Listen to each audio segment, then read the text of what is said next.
Hi all, welcome to competitive cracker. ഞാൻ നിയ.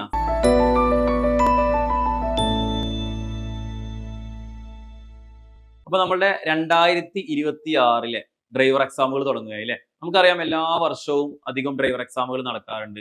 നമ്മളുടെ ഈ യൂണിഫോം പോസ്റ്റുകളൊക്കെ തന്നെ ഒരു വർഷത്തേക്കുള്ള റാങ്ക് ലിസ്റ്റിന്റെ കാലാവധിയാക്കി മാറ്റിയതിനു ശേഷം ഓരോ വർഷവും പോലീസ് ഡ്രൈവർ, ഫയർമാൻ ഡ്രൈവർ എന്നിങ്ങനെ നോട്ടിഫിക്കേഷൻ തുടർച്ചയായിട്ട് വരുന്നുണ്ട്. സോ നമുക്ക് ഈ 2025 എൻഡിലോട് വന്ന നോട്ടിഫിക്കേഷനിൽ ഇതാ 2026 ആദ്യ എക്സാം എന്ന് വേണമെങ്കിൽ നമുക്ക് പറയാം. ഡ്രൈവർ എക്സാമുകൾക്ക് തുടക്കം കുറിക്കുന്ന ഫസ്റ്റ് എക്സാം 2026 ഫസ്റ്റ് എക്സാം എന്ന് പറയുന്നത് നമ്മുടെ എക്സൈസ് ഡ്രൈവറിന്റെ എക്സാം ആണ് അല്ലെ. അപ്പോൾ നമ്മൾ ഈ ഫെബ്രുവരി ലാസ്റ്റ് വീക്കിലാണ് നമ്മളുടെ എക്സാം എന്ന് പറയുന്നത്. കറക്റ്റ് പറയുകയാണെങ്കിൽ ഇനി നമുക്ക് 2 മാസമാണ് നമുക്ക് പഠിക്കാനുള്ള സമയം ഉള്ളത്. എല്ലാവരും കൺഫർമേഷൻ ഒക്കെ കൊടുത്തിട്ടുണ്ടായിരിക്കും. കൺഫർമേഷൻ കൊടുത്ത് കഴിഞ്ഞ ആളുകളായിരിക്കും നിങ്ങൾ. അപ്പൊ കൺഫർമേഷൻ കൊടുത്തതിന് ശേഷം ആളുകളുടെ കൗണ്ട് നിങ്ങൾ കണ്ടിട്ടുണ്ടായിരിക്കും അല്ലെ. എന്താണ് എല്ലാ ജില്ലകളിലും 2-3 ജില്ല ഒഴിച്ചാൽ ബാക്കിയുള്ള ജില്ലകളിലൊക്കെ 1000-ൽ കുറവ് ആളുകളാണ് എക്സാമിന് വേണ്ടി കൺഫർമേഷൻ കൊടുത്തിട്ടുള്ളത്. കൺഫർമേഷൻ കൊടുത്ത എല്ലാവരും വളരെ കൂടുതലായിട്ട് പഠിക്കുന്ന ആളുകൾ എന്നുള്ള രീതിയിൽ നമുക്ക് പറയാൻ പറ്റില്ല. ഇതിനു വേണ്ടിയിട്ട് പ്രിപ്പയർ ചെയ്യുന്ന ഒരു ഗ്രൂപ്പ് ഓഫ് ആളുകൾ എന്തായാലും ഉണ്ടായിരിക്കും. പിന്നെ ഈ ഒരു എക്സാമിന്റെ ഈ ഒരു പോസ്റ്റിന്റെ കാര്യം നിങ്ങൾക്ക് വ്യക്തമായിട്ട് നിങ്ങൾക്ക് അറിയുന്ന കാര്യങ്ങൾ തന്നെയാണ്. നമ്മൾ ഇതിന് തൊട്ട് മുന്നത്തെ വീഡിയോയിലൂടെ പറഞ്ഞിരുന്നു. നമുക്ക് അത്യാവശ്യം നല്ല മാർക്കോട് കൂടിയിട്ട് ഏറ്റവും ഉയർന്ന പൊസിഷനിൽ എത്തിയാൽ മാത്രമേ നമുക്ക് ജോലിക്ക് കയറാനുള്ള സാധ്യത ഒന്ന് ഉറപ്പിക്കാൻ തന്നെ പറ്റുള്ളൂ. ഇനി ഇതിൽ നേരെ നമുക്ക് തിരിച്ചും പറയാം, കഴിഞ്ഞ തവണയുള്ള ചില റാങ്ക് ലിസ്റ്റുകളിലൊക്കെ ചില ഇഷ്യൂസും കാര്യങ്ങളൊക്കെ ഉണ്ടായിരുന്നു. വേക്കൻസീസ് വരാത്ത ജില്ലകളൊക്കെ ഉണ്ടായിരുന്നു. സോ നിങ്ങൾ അപ്ലൈ ചെയ്തിരിക്കുന്നത് ഏറ്റവും പ്രോപ്പർ ആയിട്ടുള്ള ഒരു ജില്ല തന്നെ ആയിരിക്കും എന്ന് കൂടി പ്രതീക്ഷിക്കുന്നു. അത് നമ്മൾ ഓരോരുത്തർ അപ്ലൈ ചെയ്യുന്നത് അവരവരുടെ ഒരു താല്പര്യം അനുസരിച്ചാണ്. സോ നമുക്കൊരു എക്സൈസ് ഡ്രൈവർ ഇനി 2 മാസം കൊണ്ട് നമ്മൾ എങ്ങനെയാണ് 2 മാസം കൊണ്ട് എക്സൈസ് ഡ്രൈവർ വ്യക്തമായിട്ട് പഠിക്കേണ്ടത് എന്നുള്ള കാര്യമാണ് നമ്മൾ എന്ത് ചെയ്യുന്നത് ഈ ഒരു വീഡിയോയിലൂടെ എക്സ്പ്ലെയിൻ ചെയ്യാൻ പോകുന്നത്. സോ എക്സൈസ് ഡ്രൈവറിൽ നിങ്ങൾ ഈ ഒരു ഏതൊരു ഡ്രൈവർ എക്സാമിന് വേണ്ടിയിട്ട് പ്രിപ്പയർ ചെയ്യുന്നവർക്ക് നമ്മൾ 2-3 വർഷമായിട്ട് കോമ്പറ്റേറ്റീവ് ക്രാക്കറിൽ നല്ല ഏറ്റവും മികച്ച രീതിയിൽ തന്നെ നല്ല ബാച്ചുകൾ, നമ്മൾ കോംബോ ആയിട്ട് ബാച്ചസും അല്ലാതെ നോർമൽ ആയിട്ടുള്ള ബാച്ചസും യൂണിഫോം പോസ്റ്റുകൾക്ക് വേണ്ടി മാത്രമുള്ള ബാച്ചസ്, അതേപോലെ തന്നെ ഡ്രൈവർക്കും OAക്കുള്ള ബാച്ചസ്, ഇങ്ങനെ ഡിഫറെന്റ് ബാച്ചസ് നമ്മൾ നടത്തുന്ന കാര്യം നിങ്ങൾക്ക് എല്ലാവർക്കും അറിയുന്നുണ്ടായിരിക്കും. സോ നിങ്ങൾ ഇതുവരെ ഒരു ബാച്ചിലും ജോയിൻ ചെയ്തിട്ടില്ല എന്നുണ്ടെങ്കിൽ നിങ്ങൾക്ക് ഇപ്പൊ തന്നെ നമ്പറിൽ വിളിച്ചിട്ട് പുതിയ ബാച്ചുകളിൽ ജോയിൻ ചെയ്യാവുന്നതാണ്. ഇന്ന് തന്നെ നിങ്ങൾക്ക് പഠിച്ചു തുടങ്ങാവുന്നതാണ്. നമ്മുടെ ബാച്ചിന്റെ ഫീച്ചേഴ്സ് ആണെന്ന് പറയാം. നമ്മൾ മൊത്തം സിലബസിനെ ബേസ് ചെയ്തിട്ടുള്ള ഫുള്ളി റെക്കോർഡഡ് ക്ലാസ്സസ് ഉണ്ടായിരിക്കും. അതോടൊപ്പം തന്നെ എക്സ്ട്രാ ആയിട്ടുള്ള ലൈവ് ക്ലാസ്സസ് ഉണ്ടായിരിക്കും. ലൈവ് ക്ലാസ്സസ് എല്ലാ സബ്ജക്റ്റിന്റെയും സ്പെഷ്യൽ ടോപ്പിക്സ് അടക്കം ലൈവ് ക്ലാസ്സസ് ഉണ്ടായിരിക്കും. ഈ സ്പെഷ്യൽ ടോപ്പിക്സിൽ എന്ന് പറയുന്നത് വളരെയധികം ഇമ്പോർട്ടൻസ് നമ്മുടെ ഒരു ഡ്രൈവർ എക്സാമിനുണ്ട് അല്ലെ. നമ്മുടെ ഒരു മാർക്കിന്, നമ്മുടെ ഒരു റാങ്കിന്റെ ഗതി നിയന്ത്രിക്കുന്ന ഒരു മാർക്ക് എന്ന് പറയുന്നത് ഈ ഒരു 30 മാർക്കിൽ നിന്ന് തന്നെയാണ്. ഈ ഡ്രൈവറിന്റെ എക്സാമുകൾ നല്ല രീതിയിൽ നല്ല ഭാഗങ്ങളിൽ സ്പെഷ്യൽ ടോപ്പിക്സ് നല്ല രീതിയിൽ അറ്റൻഡ് ചെയ്യുകയാണെന്നുണ്ടെങ്കിൽ അല്ലെ നമുക്ക് നല്ല മാർക്കോട് കൂടിയിട്ട് തന്നെ ഉയർന്ന പൊസിഷനിൽ എത്താൻ കഴിയും. സോ അതേപോലെ തന്നെ ലൈവ് ക്ലാസ്സസ് ഉണ്ടായിരിക്കും. അതേപോലെ MCQ ഡിസ്കഷന്റെ കാര്യങ്ങളെല്ലാം തന്നെ നമ്മളുടെ ഈ ഒരു ബാച്ചിലുണ്ട്. ഇപ്പൊ ബാച്ചിന്റെ ഡീറ്റെയിൽസ് കാര്യങ്ങൾ അറിയാൻ വേണ്ടിയിട്ട് നിങ്ങൾക്ക് സ്ക്രീനിൽ കാണുന്ന നമ്പറിൽ കോൺടാക്ട് ചെയ്യാവുന്നതാണ്. സോ നമുക്ക് എല്ലാവർക്കും ഇതിന്റെ സിലബസിനെ കുറിച്ചും കാര്യങ്ങളെ കുറിച്ചൊക്കെ അറിയാം. എങ്കിലും ഇനിയുള്ള 2 മാസം നമ്മൾ എങ്ങനെ പഠിക്കണം എന്നുള്ളതാണ് നമ്മൾ നോക്കാൻ പോകുന്നത് കേട്ടോ. ഈ 2 മാസത്തേക്ക് എന്ന് പറഞ്ഞാൽ നമുക്ക് കറക്റ്റ് ആയിട്ട് പറയുകയാണെങ്കിൽ 60 ദിവസം എന്നുള്ള രീതിയിൽ എടുക്കാം. 60 ദിവസം ഞാൻ എക്സാക്ട് അല്ല പറയുന്നത്, ഒരു അപ്രോക്സിമേറ്റ് ഡേറ്റ് ആണ് പറയുന്നത്. അപ്രോക്സിമേറ്റ് ഡേറ്റ്സ് ആണ് പറയുന്നത്. സോ ഇതിൽ നിന്ന് നമുക്ക് എന്തെല്ലാം കാര്യങ്ങൾ പഠിക്കാനുണ്ട്? നമ്മൾ ജനറൽ നോളജ് ആയിട്ടുള്ള ഭാഗങ്ങൾ പഠിക്കാനുണ്ട്, GK പഠിക്കാനുണ്ട്, കറണ്ട് അഫയേഴ്സ് പഠിക്കാനുണ്ട്, മാത്സും സിമ്പിൾ മാത്സും മെന്റൽ എബിലിറ്റി ഭാഗങ്ങൾ പഠിക്കാനുണ്ട്. അതോടൊപ്പം തന്നെ നമ്മൾ ജോലിയുമായി ബന്ധപ്പെട്ടിട്ടുള്ള മാർക്ക് പഠിക്കാം. സിലബസ് ഇത് ആദ്യമായിട്ട് കാണുന്ന ആളുകൾക്ക് വേണ്ടിയിട്ട് പറയാണ്. സിലബസിന്റെ ഒരു പാറ്റേൺ എന്ന് പറയുന്നത്, മാർക്ക് എന്ന് പറയുന്നത് നമുക്ക് എത്രയാണ് വരുന്നത്? ഒരു 50 മാർക്കാണ് നമുക്ക് ജനറലി പറയുന്നത് അല്ലെ.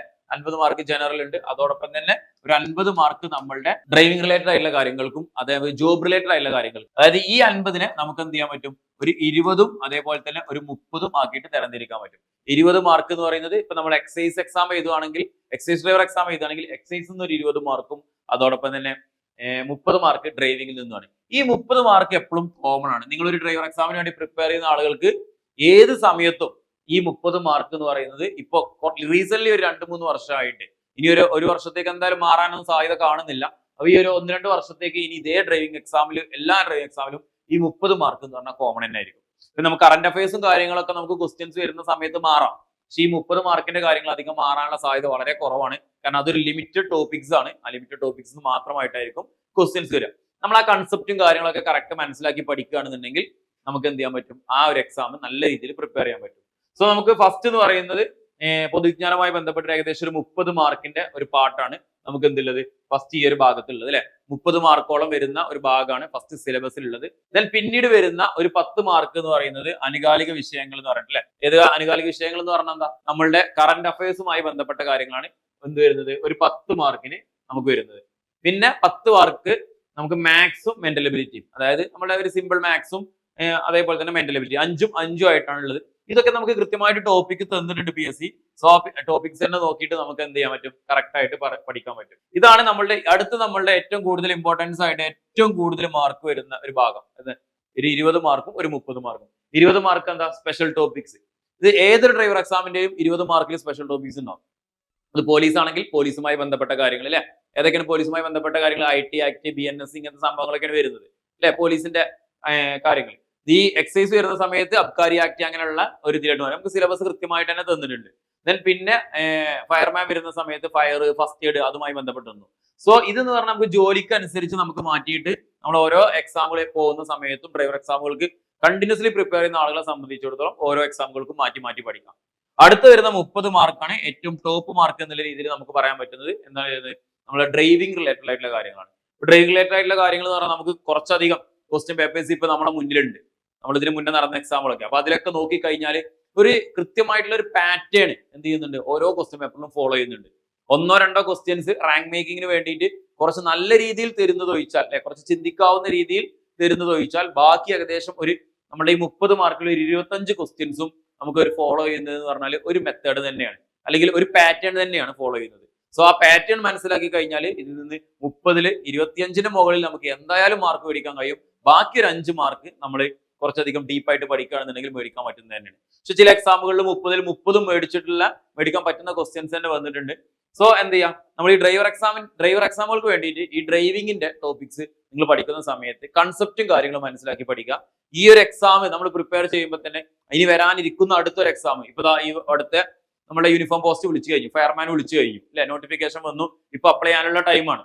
ഇത് പഠിച്ച് എക്സാം എഴുതി കഴിയുമ്പോഴേക്കും അടുത്ത എക്സാമിന് നോട്ടിഫിക്കേഷൻ വന്ന് അപ്ലൈ ചെയ്യാനുള്ള ടൈമാണ്. അതിന്റെ എക്സാം വരാനായി. ഇതിന്റെ എക്സാം കഴിഞ്ഞ് ഒരു 2-3 മാസം കഴിയുമ്പോഴേക്കും അടുത്ത എക്സാം നമുക്ക് പ്രതീക്ഷിക്കാം. ചില സമയങ്ങളിൽ മാറ്റങ്ങൾ ഉണ്ടാകാറുണ്ട്. ഇനിയിപ്പോ ഏപ്രിൽ മെയ് ഒക്കെ വരുന്ന എന്തൊക്കെയാകുമ്പോഴും ഈ ഇലക്ഷനും കാര്യങ്ങളൊക്കെ വരുന്നതുകൊണ്ട് ചിലപ്പോൾ കുറച്ച് അങ്ങോട്ട് നീളാനുള്ള സാധ്യത ഉണ്ടെങ്കിൽ പോലും നമുക്ക് എന്ത് ചെയ്യാം, ഒരു 6 മാസത്തിനുള്ളിൽ അടുത്ത ഒരു എക്സാം എന്ത് ചെയ്യാൻ പറ്റും, പ്രതീക്ഷിക്കാൻ പറ്റും. ഈ വർഷം വിളിച്ച എല്ലാ നോട്ടിഫിക്കേഷനും PSC അടുത്ത വർഷം എക്സാം നടത്തും എന്നുള്ള രീതിയിലാണ് PSCയുടെ ഇപ്പോഴത്തെ ഒരു പാറ്റേൺ പോയിക്കൊണ്ടിരിക്കുന്നത്. സോ എന്ത് ചെയ്യാം, ഈ ഒരു എക്സാമിന് പഠിക്കുമ്പോൾ തന്നെ കൃത്യമായിട്ട് മനസ്സിലാക്കിയിട്ട് പഠിക്കുക. എങ്കിൽ നിങ്ങൾക്ക് അടുത്ത എക്സാം എന്ത് ചെയ്യാൻ പറ്റും, നല്ല രീതിയിൽ അറ്റൻഡ് ചെയ്യാൻ പറ്റും. അതാണ് നമുക്ക് ഈ ഒരു ഡ്രൈവിംഗിന്റെ ഈ ഒരു സിലബസുമായി ബന്ധപ്പെട്ട് പഠിക്കേണ്ടത്. പിന്നെ നിങ്ങൾ പഠിക്കുന്ന ഒരു 60 ദിവസം അല്ലെ, നമുക്ക് ഒരു 60 ദിവസം അല്ലെങ്കിൽ 2 മാസം എന്ന് പറയുന്നത് നിങ്ങൾ ഒരു ദിവസം തന്നെ കൂടുതൽ സമയം പഠിച്ച് പിന്നെ അടുത്ത ദിവസം കുറച്ച് സമയം അല്ലെങ്കിൽ ഒരു ലാഗ് വരുന്നില്ല, ഒരു ബ്രേക്ക് വരുന്ന രീതിയിൽ പഠനം ഉള്ളതിൽ നിന്ന് മാറ്റി വെച്ചതിന് ശേഷം പഠിക്കുന്നുണ്ടെങ്കിൽ അത് കണ്ടിന്യൂസ്ലി എന്നും ഒരു നിശ്ചിത സമയം അതിന് വേണ്ടിയിട്ട് മാറ്റി വെക്കുക. വൈകിട്ടാണെങ്കിൽ വൈകിട്ട്, മോർണിംഗ് ആണെങ്കിൽ മോർണിംഗ്, നമ്മൾ നിശ്ചിത സമയം മാറ്റി വെക്കുക. പഠിക്കുന്ന സമയത്ത് ശ്രദ്ധിക്കേണ്ട ഒരു കാര്യം എന്ന് പറയുന്നത്, നിങ്ങൾ ഏറ്റവും ലേറ്റസ്റ്റ് ആയിട്ടുള്ള കണ്ടന്റ്സ് വെച്ചിട്ട് തന്നെ പഠിക്കുക. നമ്മൾ ഈ ഡ്രൈവിംഗ് എക്സാമിന് പഠിക്കുമ്പോൾ ഏറ്റവും കൂടുതൽ ശ്രദ്ധിക്കേണ്ട ഒരു കാര്യം അതാണ്. നമ്മൾ എന്ത് ചെയ്യും, നമ്മൾ നോർമലി എവിടെയെങ്കിലും കിട്ടുന്ന ഒരു ക്വസ്റ്റ്യൻ പേപ്പറോ അല്ലെങ്കിൽ ഗൂഗിളിൽ ഡയറക്റ്റ് സെർച്ച് ചെയ്ത് കിട്ടുമ്പോൾ കിട്ടുന്ന പഴയ ക്വസ്റ്റ്യൻ പേപ്പർ, പുതിയ ക്വസ്റ്റ്യൻ പേപ്പർ ആണെങ്കിൽ കുഴപ്പമില്ല, പഴയ ക്വസ്റ്റ്യൻ പേപ്പർ വെച്ചിട്ട് നമ്മൾ എന്ത് ചെയ്യും, പഠിക്കാനിരിക്കും. അതിലുള്ള നിയമത്തിലെ ഫൈനിന്റെ എമൗണ്ട്, അതിലുള്ള വാഹനങ്ങളുടെ സ്പീഡിന്റെ വാല്യൂസ്, ഈ കാര്യങ്ങളൊക്കെ തന്നെ പുതിയ നിയമത്തിൽ മാറ്റം ഉണ്ടായിരിക്കും. നമ്മൾ ആ എക്സാമിന് നമ്മളൊരു ക്വസ്റ്റ്യൻ അറ്റൻഡ് ചെയ്യാതിരിക്കുകയാണെന്നുണ്ടെങ്കിൽ നമുക്ക് മാർക്ക് കിട്ടാതിരിക്കുള്ളൂ. പക്ഷെ നമ്മളത് അറ്റൻഡ് ചെയ്ത് തെറ്റിപ്പോയി കഴിഞ്ഞാൽ നമുക്കൊരു നെഗറ്റീവ് മാർക്ക് കൂടി വരികയാണ്. അപ്പൊ നെഗറ്റീവ് മാർക്ക് നമുക്ക് കറക്റ്റ് ആയിട്ടുള്ള രേഖകൾ വെച്ചിട്ടല്ല നമ്മൾ പഠിക്കുന്നത് എന്നുണ്ടെങ്കിൽ നമുക്ക് നെഗറ്റീവ് മാർക്ക് കൂടുതലായിട്ട് വരാനുള്ള സാധ്യത ഉണ്ടാക്കും. സോ അതൊന്നും ഇല്ലാതിരിക്കാൻ വേണ്ടിയിട്ട് നിങ്ങൾ എന്ത് ചെയ്യാം, കറക്റ്റ് ആയിട്ട് അതിന് പുതിയ രേഖകൾ കാര്യങ്ങളൊക്കെ തന്നെ, പുതിയ റൂൾസ് കാര്യങ്ങളൊക്കെ നോക്കിയിട്ട് പഠിക്കുക. ഏറ്റവും ലേറ്റസ്റ്റ് ആയിട്ടുള്ള ഇതിൽ ന്യൂസിലും കാര്യങ്ങളും കാണുന്ന കാര്യങ്ങളൊക്കെ നോക്കിയിട്ട് തന്നെ, റൂൾ ബുക്കിൽ നോക്കിയിട്ട് തന്നെ പഠിക്കുക. അതാണ് നമുക്ക് ചെയ്യാൻ പറ്റുന്നത്. അപ്പൊ നല്ല രീതിയിൽ പഠിക്കുക. എക്സൈസിന്റെ ഒരു ഡ്രൈവർ എക്സാമിൽ നമുക്കറിയാം, ഞാൻ നേരത്തെ പറഞ്ഞ ഒന്നുകൂടി എടുത്തു പറയുകയാണ്, നല്ല മാർക്കോട് കൂടി ഏറ്റവും ടോപ്പ് മാർക്കിൽ വന്നാൽ മാത്രമേ, ഏറ്റവും ടോപ്പ് റാങ്കിൽ വന്നാൽ മാത്രമേ നമുക്ക് ജോലിക്ക് ഒരു സാധ്യതയുള്ളൂ. മറ്റേത് നമ്മൾ ആദ്യ കാലങ്ങളിലൊക്കെ നമുക്ക് റാങ്ക് ലിസ്റ്റിൽ ഉൾപ്പെട്ടാൽ ജോലി എന്നുള്ള ഒരു കൺസെപ്റ്റ് ഉണ്ടായിരുന്നു. ഇപ്പൊ അങ്ങനെയല്ല എന്നുള്ള കാര്യം നിങ്ങൾ സ്ഥിരമായിട്ട് എക്സാം എഴുതിക്കൊണ്ടിരിക്കുന്ന ആളുകൾക്കെങ്കിലും അത് അറിയാവുന്നതായിരിക്കും അല്ലെ. റാങ്ക് ലിസ്റ്റിൽ ഏറ്റവും താഴെ ഭാഗത്ത് വന്നു കഴിഞ്ഞാൽ ജോലി കിട്ടാൻ ചെറിയ ഒരു ബുദ്ധിമുട്ട്, എന്നാൽ ചില പോസ്റ്റുകൾക്ക് കയറി പോകാറുണ്ട് കേട്ടോ. റാങ്ക് ലിസ്റ്റ് ഫുള്ള് കംപ്ലീറ്റ് ആയിട്ട് എടുക്കുന്ന അവസ്ഥ ഒക്കെ ഉണ്ടാകാറുണ്ട്. സോ ഒരു ഡ്രൈവർ എക്സാമിലൊക്കെ ആണെന്നുണ്ടെങ്കിൽ കണ്ടിന്യൂസ്ലി ഓരോ ഇയറും വിളിക്കുന്ന ഈ യൂണിഫോം പോസ്റ്റുകളൊക്കെ വിളിക്കുന്നത് കൊണ്ട് പിന്നെ കുറച്ച് നല്ല രീതിയിൽ പഠിക്കുക, നല്ല രീതിയിൽ പഠിച്ചിട്ട് ഏറ്റവും ടോപ്പ് മാർക്കിൽ എത്തട്ടെ. അടുത്ത ഈ 2026 നിങ്ങളുടെ ഒരു വർഷമാകട്ടെ എന്നും കൂടി ആശംസിക്കുന്നു. അപ്പോ ഇതേപോലുള്ള മറ്റു വീഡിയോ ആയിട്ട് നമുക്ക് വീണ്ടും കാണാം. നിങ്ങൾ വീഡിയോ ആദ്യമായിട്ടാണ് കാണുന്നതെങ്കിൽ ചാനൽ സബ്സ്ക്രൈബ് ചെയ്യുക. നിങ്ങളുടെ വിലയേറിയ അഭിപ്രായങ്ങൾ കമന്റ് ആയിട്ട് അറിയിക്കുക. Okay, thank you.